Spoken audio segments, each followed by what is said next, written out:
The Fox City SCORE chapter and WHBY are pleased to bring you Biz Talk, a chance for you to hear from entrepreneurs and professionals as they share their experiences from starting to sustaining growth. Learn the skills needed for your business to be successful. If you missed anything, you can catch the Biz Talk podcast at biztalkwithscore.com. And now from the Myron Construction Studio, it's Biz Talk on WHBY. Good morning, listeners. This is Rick Sense, and with me today is Bill Devine, a volunteer at SCORE, just like I am. And we're here this morning. We have a wonderful special guest by the name of Marko Sosa. And Marko, I thought maybe we could start off right away because there's a lot that you have to share. So, Bill, if you don't mind, we're going to dispense with the small talk and go right into the interview, if that's okay. You go for it. All right, here we go. Marko, you have a very interesting story. I got an opportunity to have done some things around Chilton with you now in the last little bit. And maybe if we could start by just giving the listeners a little bit of your background. What led to you coming to Chilton, Wisconsin? So how far back do you want me to go? I think you should go as far back as you'd like. As far back as I can. Yeah. Well, to make it brief, I'm originally from Honduras, Central America. I grew up in a farm, in our family farm, which was cocoa bean, actually. Nothing to do with coffee or ice cream. But I went to a university down in Honduras, which is an ag school, an agriculture university. And then I had the opportunity to come and do a bachelor's and master's degree in Louisiana State University. The whole plan was not to stay here in the U.S. The whole plan was to go back and actually work at the farm. And we also had a chocolate factory and to kind of work the chocolate factory and everything. But there was a hurricane that came by in 98 or so, Hurricane Mitch, and devastated everything. And so at that point, we had a family, and my wife and my first son, and it was not going to be easy to go back and start from ground zero to come back up through the ranks. There's no insurance, business insurances and stuff, such things back home. Okay. So when it's lost, it's lost. So we decided, well, I'm gonna stay here and do the fair. My passion was always cows, actually, and so I graduated with a bachelor's in dairy and animal science from Louisiana State University, and then in master's degree in ag economics, more geared as like an MBA, but for ag. Okay. Which now they have that as a curriculum. I was one of the guinea pigs, and we were trying that out. All right. And then once I was ready to go out into the workforce, it was time to find some cows, and there's not many cows in Louisiana. Mm-hmm. So it was a way to find either, West Coast, Midwest, or Northeast. And I had family here in Wisconsin already, so it made it an easier choice to end up in Wisconsin. So that's in the brief how I ended up here in Wisconsin. Okay. Because of cows. Okay. Cows brought me here. Cows brought you here. Okay. Wisconsin does have a bunch of cows, yes. They do. And in Calumet County, there's even more than per capita than most other counties.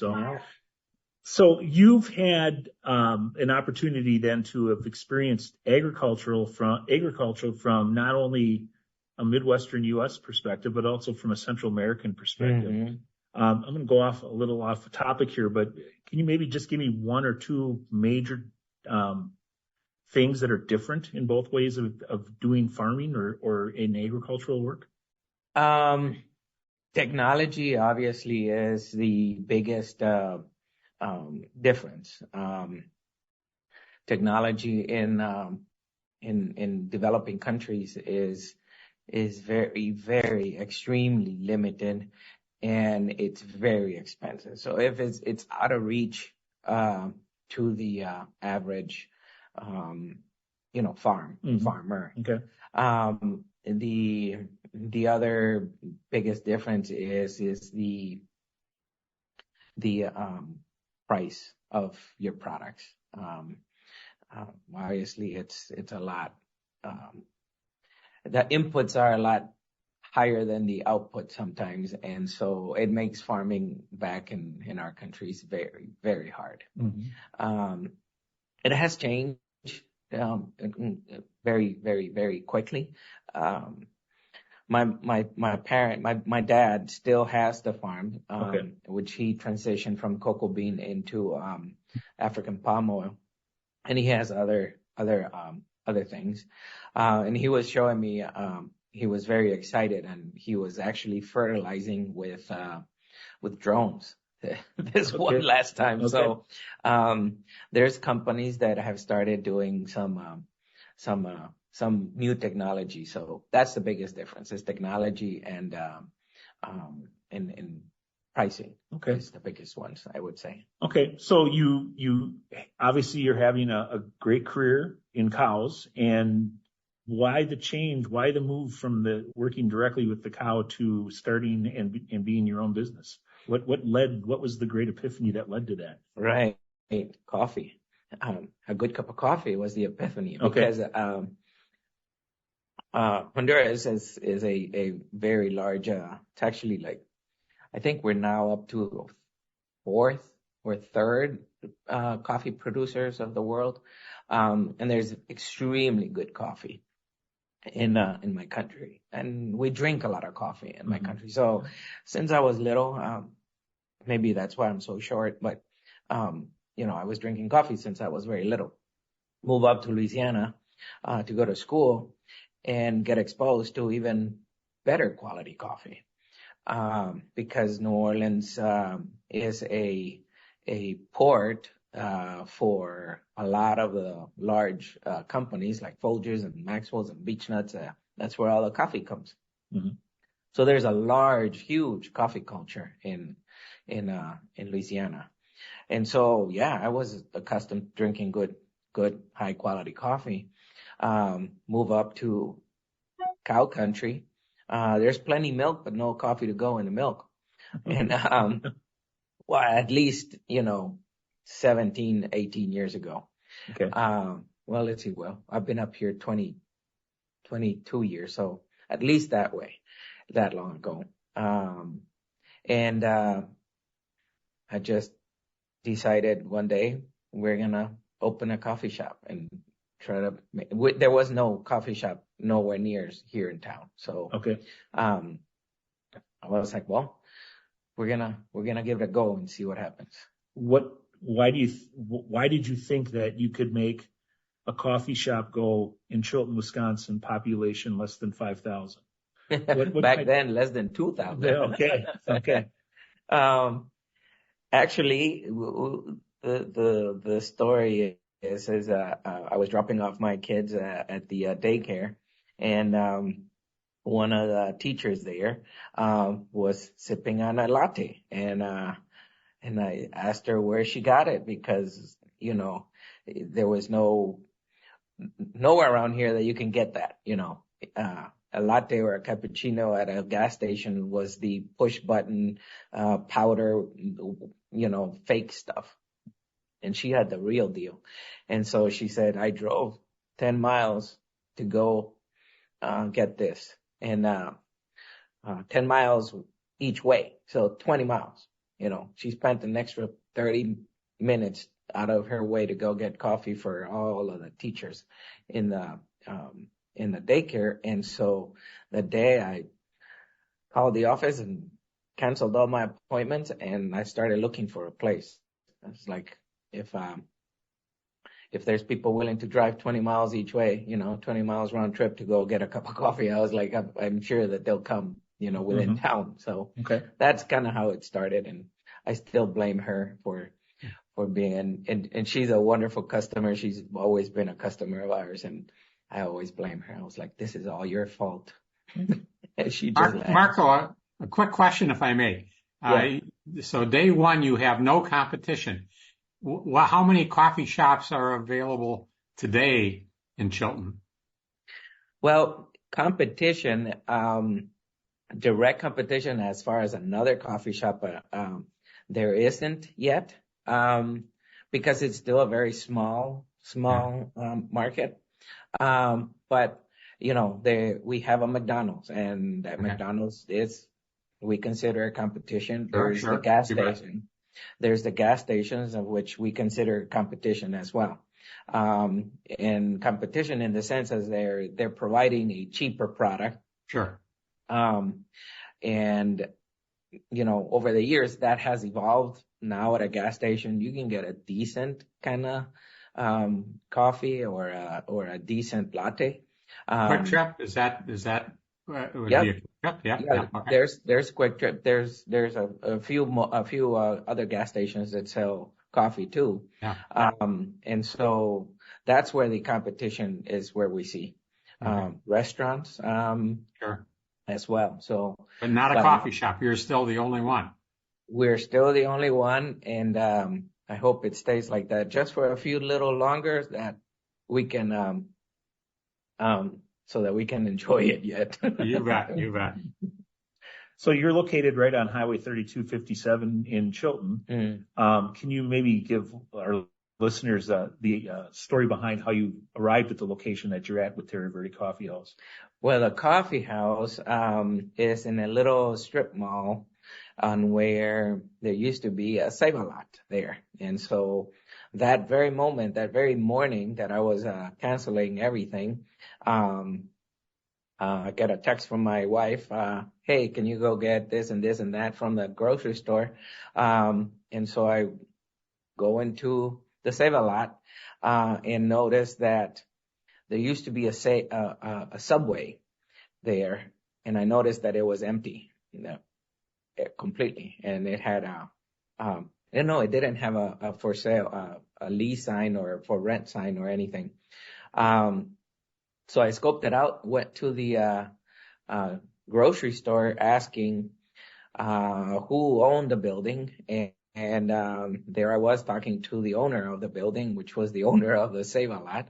And 15, 20 minutes later, we were almost signing the lease already, and he was so excited. He wanted to make it happen. He was gonna make sure that whatever we could do to make it happen, he wanted that coffee shop to happen. So I'm grateful that there's that day.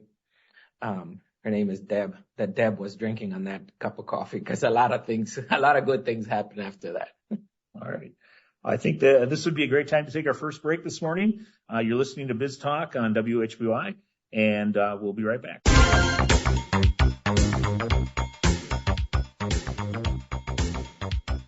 Welcome back to Biz Talk with Score on WHBY Radio. I'm your host, Rick Sense, and with me today is co-host Bill Devine. So, Bill, I just have to ask the question, how are you enjoying the radio show so far? Well, I enjoy doing these.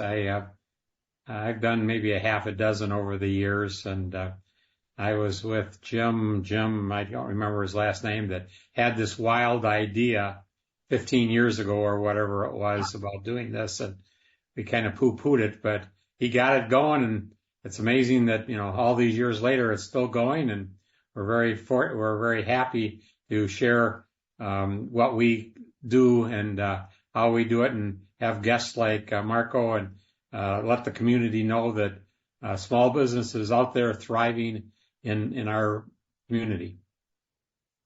Well, it's great to have you as a guest co-host today, and thanks again for joining us, Bill. Before we go on further with our conversation with Marko, I'd just like to spend a few moments talking about Fox City Score. Fox City Score serves an 8-county area with offices in Appleton, Oshkosh, and Fond du Lac. We have about 45 volunteer mentors, each an expert in their field, offering entrepreneurs no-cost and confidential mentoring. Those areas of expertise include IT, social media, marketing, cash flow, accounting, strategic planning, workflow, human resources, retail, best practices, and many, many others. In order to register for a no-cost, confidential mentoring session and or to learn more about the Fox City SCORE chapter, please visit our website at score.org/Fox Cities. You can learn more about how the SCORE chapter can assist you with starting and or growing your business, and you can complete an application for a mentoring session. Simply complete the online form and submit it to SCORE. Within a few days, a SCORE mentor will be contacting you to set up a meeting. Remember, SCORE is no cost and offers experts who can offer you assistance in many different areas. To get started, visit our website at score.org/Fox Cities. And to support small business people, Fox City SCORE is always looking for new mentors. If you have expertise that you would like to share with others, we'd love to talk to you. We welcome volunteers with experience in all aspects of business. Small business owners need your help, and with your experience, you can make a real difference to their success. Go to score.org/Fox Cities. Click on the volunteer button and fill out the short application, and we'll get back to you to explain more. So, Bill, I'll turn the show over to you. Okay, Marko, this is a great story that you just told. I've been doing this for 25 years, so I've seen lots of variety of clients that have no really knowledge of how to start a small business, but that's why the SCORE Mentor is there. But one of the most common, maybe not 100%, but well in the 90s, I would think, the biggest question, the biggest problem that SCORE clients face is the financing. Could you give a little background of what your experience of how you got financing for this new operation? Well, for financing, I want to say that we were very blessed that we had a little egg nest that we had, and I also very blessed to my mother. During the schooling down in LSU, one of my professors that I worked very closely because of the masters, he always said, your first bank should be your family, and go and don't be afraid to ask the question. And so that's where we went. And I was lucky enough that my mom was willing to let me borrow the money, and of which we have completely paid back plus some more. But that is how we ended up having being able to get financing. Okay. And it very much helps tremendously to make sure that you have a business plan that allows you to know exactly how much money you're going to need. Because it's not just, go and ask the family members and say, hey, I need this much, and well, how are you going to use it? Well, I don't know. I'm just going to spend it. Well, it doesn't work that way either. You are very fortunate. I mean, you're right that family and friends should be the first, unless you have the financing yourself. Family and friends is the first place, because it gets a lot more difficult when you're not dealing with family and friends to have that. And you raised a really good question or comment about business plan, because SCORE is really big into business plans, as you know, and so many people kind of resist. I mean, I've got clients that I've been working with, for a number of years that are still working on their business plan. And part of it is that they didn't. So you prepared a business plan to show your family how you were going to be doing this. Could you give us just a rough idea of how long it took you to do that? Well, we are in business. This will be our 17th season, mm-hmm. And we're still working on it. Okay. In all reality, again, going back to school, my professor, eh, ironically, his last name was Price. And, and so, Dr. Price would always say, your business plan should give you the head start, but it should be a living, breathing document. You should refer to it as many times as you can and as you want, and you should look at it at least once a year. And it changes. Your environment changes, so you have to pivot. You have to make sure that you know where you started, you know where you're at, and you want to have an idea on where is it that you want to be, and so that you can continue to evolve. If you do not have any of those three, you're gonna be scrambling. You're gonna be making mistakes that can cost you a lot of money. Yeah, I think that's a great. Go ahead, Bill. I say you are a great advocate for the way SCORE clients should do it. And truthfully, very few of my clients will take that to heart, and they will get to they got their money from the bank, and the business plan sort of disappears. Now they end up having problems, but when I asked them, well, what did your business plan say, from 3 years ago when you got the money? I have no idea. I'm going to have to look it up and see what there is. But you're right. I mean, you are a great example of what should be done. I somehow feel I should get a copy of this and make it and take it around to some of my clients that sort of refuse to do business plans or refuse to look back and see what their plan says, because it's extra work for people. But you're a great example of having the benefits of that. So thank you for. And I think right now we're going to take our second break, and we'll pick up on that. Yeah. We'll talk about business plans as we come back to the third part of our show. You're listening to Biz Talk with SCORE on WHBY. Welcome back to Biz Talk with SCORE. I'm your host, Rick Sentz, and my co-host today is Bill Devine. And we have a special guest, Marko Sosa, who is the owner and runs the business Terra Verde in Chilton. And Marko, we kind of ran a little bit out of time in that second segment, so would you want to just pick up your thought on the business plan? I think we kind of didn't give you the opportunity to respond to Bill's comment. Yeah, what I wanted to say is the importance of the business plan. It doesn't only help you get going, but it also helps you have a good strategy on the end of your business, or in an event of a catastrophe. So, for example, during COVID, the uncertainty that everybody was going through was very, very, very hard for everyone, of course.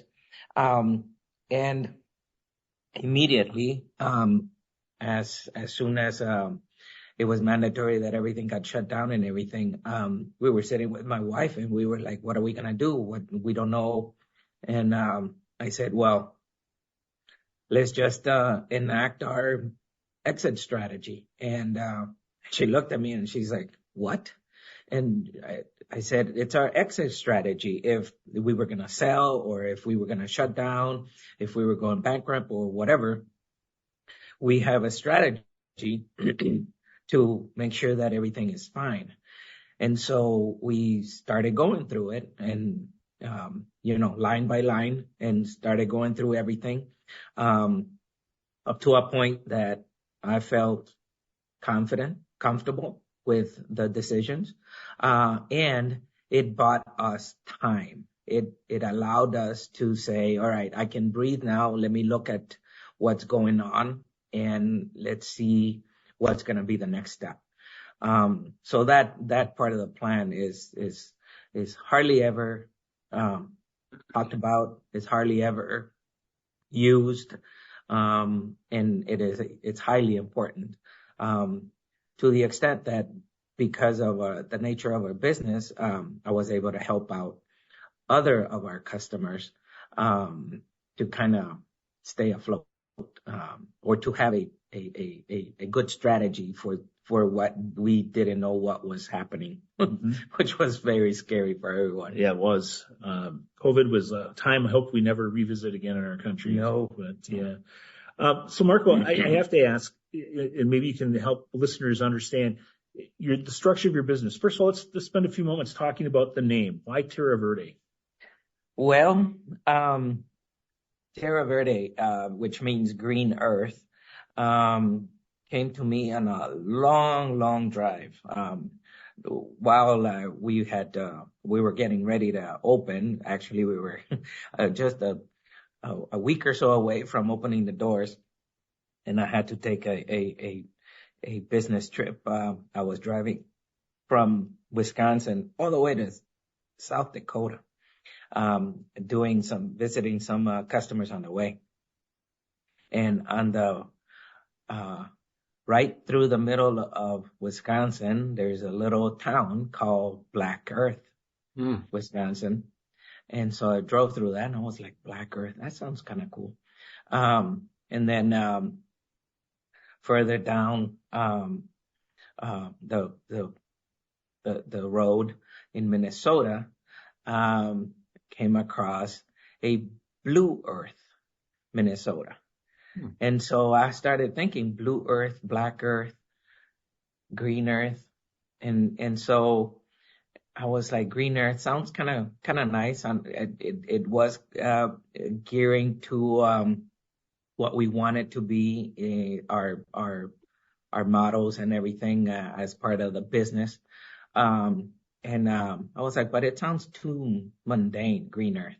And so just add a little pizzazz, and I said, well, Earth is terra in Latin, actually, and verde in Spanish. So there we go, Terra Verde.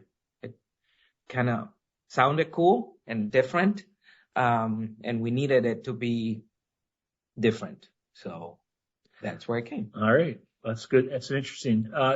So Terra Verde is the business, but you have different operations happening under that structure. You maybe walk listeners through. We've talked a little bit about the coffee house already. Maybe you'll spend a little more time talking about maybe if you have wholesale opportunities, the roasting, things like that.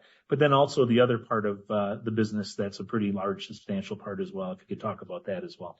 So Terra Verde actually is the retail arm of the company, which has two locations, which is the Terra Verde Coffee House, which is on the one side of town, and then on the other side of town is Scoop's Ice Cream House, where we sell all the ice cream. So we have that's the retail part of it. That's where people can come in and have the products, eat the ice cream, drink the coffee, sit and enjoy the place. It's a physical brick and mortar.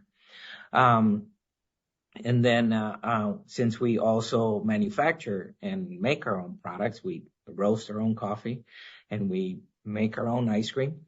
Then we had to find a way to separate that, and so we created a wholesale arm of the company, so that we could wholesale our products to other people that kind of fit the same mind frame that we have. And so that is the behind the scenes kind of company that is solely focused for our wholesale customers. We have an online presence as well that we sell our product, our coffee. The ice cream we don't not yet. There are a lot of places that do sell ice cream nationwide, and but that's a very big different monster, and we have enough to do right now. We don't need another thing to do. So you with the Scoops Ice Cream House, you have, a lot of people don't naturally put coffee and ice cream together. I mean, they taste great together if you ask me, but not everybody, that's not their, pardon the bad pun, cup of tea. Can you maybe tell listeners how the scoops part of Terra Verde came about and how you got into the ice cream business? Oh, okay. So around 2012, 13, we started thinking we want to try to have something different and something else that we could offer at the coffee house. And so we thought, well, since coffee and espresso and everything is so Italian in origin, why not gelato? And so I went and talked to the owners of Scoops Ice Cream Parlor, was called back then. And I asked them, because they made their ice cream there, I asked them if they were willing to make gelato for us. Because I knew that they had a small wholesale sales as well. Come to find out, gelato and ice cream, we know now, gelato ice cream they're totally different animals. I mean, we're talking giraffes and badgers. I mean, that's how different they are. They both taste delicious, but there's so many different things that are different. And so they said, no, we don't make that.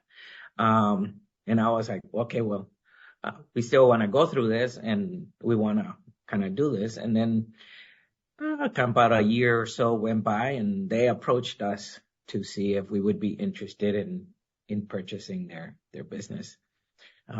Immediately we said yes, because we were already wholesaling to a lot of shops in the Northeast Wisconsin area here.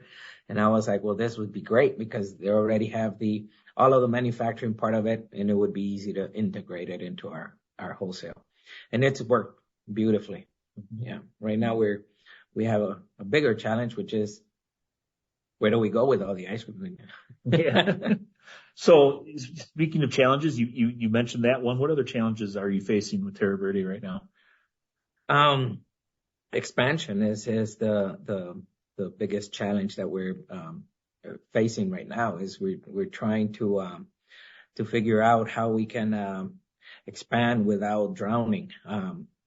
Interest rates are way too high, and I think the best thing to do is just to kind of wait it out and see. But and just like everybody else, finding employees is the other next challenge. We've been understaffed for the past, I don't know, 6-7 years. It's been crazy. Yeah.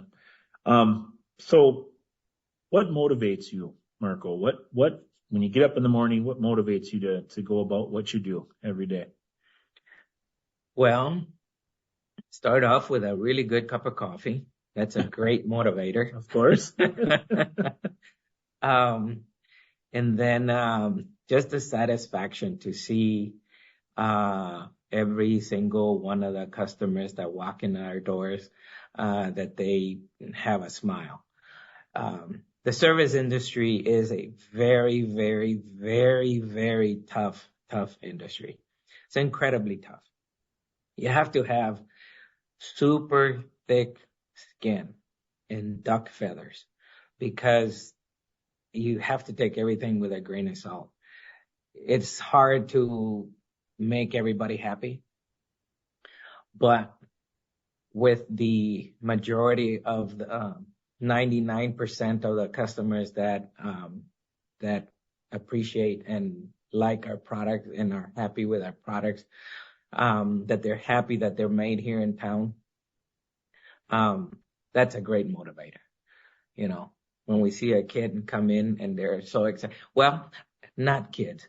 I want to say, when I see anyone walk into the ice cream shop and they get, no matter what age, they turn back to be 5 years old, mm-hmm. and get so excited about an ice cream cup or an ice cream cone. It's so rewarding. So rewarding. So what advice would you give to someone that is maybe considering, it's out there this morning, considering starting their own business, what would you tell them? Keep that dream. If you're dreaming, if you want to, that dream can be possible. Just make sure that you put it on paper first. And then that's your pathway. That is your road map to success. And you have to put your dreams on paper. That way you can follow it. Okay. What other words of wisdoms or things have you figured out that you've really fallen back on in your time in business? What other lessons learned that you could share? I want to say the biggest lessons that I have learned is patience. I've always been very patient, but patience buys time. And time is one thing that there might look like there's a lot of it, but it goes so fast. And if you are patient, only because there's one opportunity that looks like I have to take it, I have to do this now. Just be patient. If there's one, there's gonna be a few more, maybe hundreds more. Okay. So what does the future hold for Terra Verde? Where do you see your company 5 years from now, 10 years from now?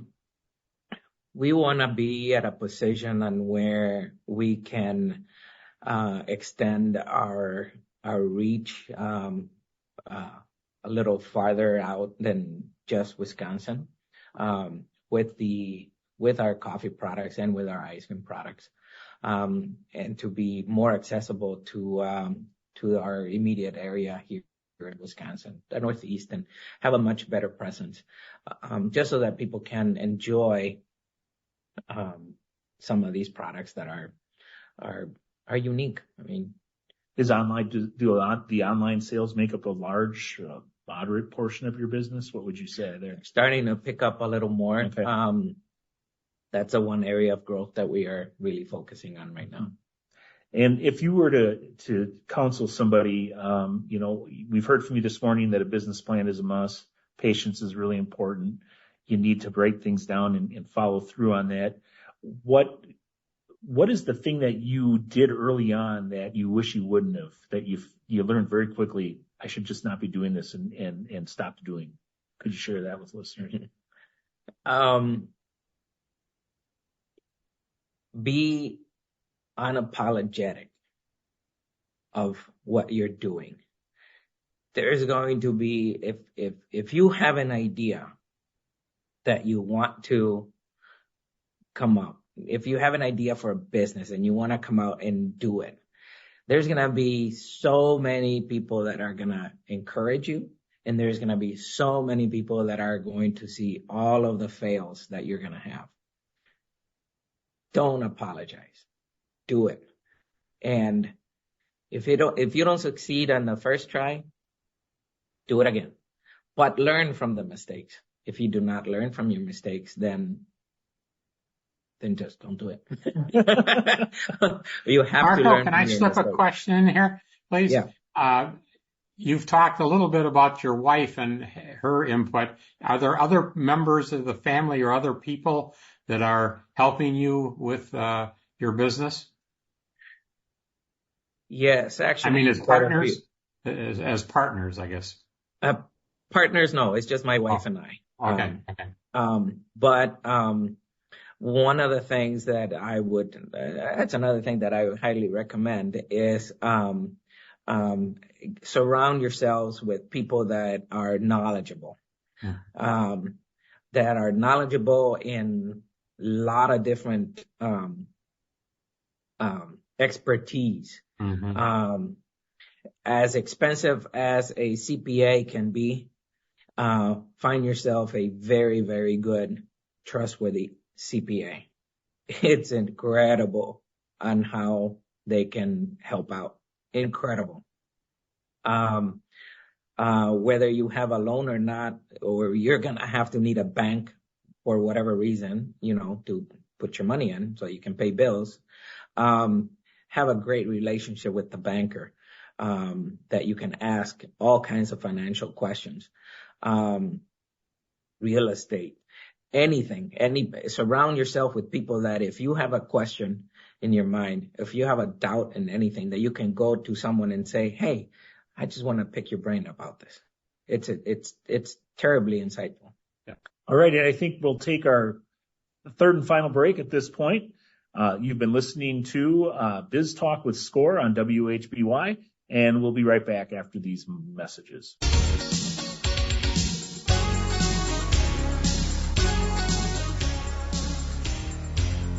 Welcome back to Biz Talk with SCORE. I'm your host, Rick Sense, and my co-host today is Bill Devine. Bill, thanks again for stepping in and filling in for us today. It's been great having you on the show. My pleasure. Our guest today is Marko Sosa. Marko, could you maybe give our listeners an opportunity to know how they can get in touch with you and get in contact with you? So the best way to get in contact with me would be through our office number, which is 920-464-1310. Listed on the websites and everything is the shop numbers, but don't call them because a 16-year-old is going to answer and they're not going to know what to do. So for any direct contacts with me, that would be the best. Or long and winded, they can call me send me an email at Marko Sosa, MarkoSosa at terraverdecoffee.net. All right. Marko, if somebody wants to come up and have some good ice cream, what's the address of the ice cream scoop shop? So the ice cream shop is at 131 East Chestnut Street in Chilton. And we are open year round. So come on over anytime.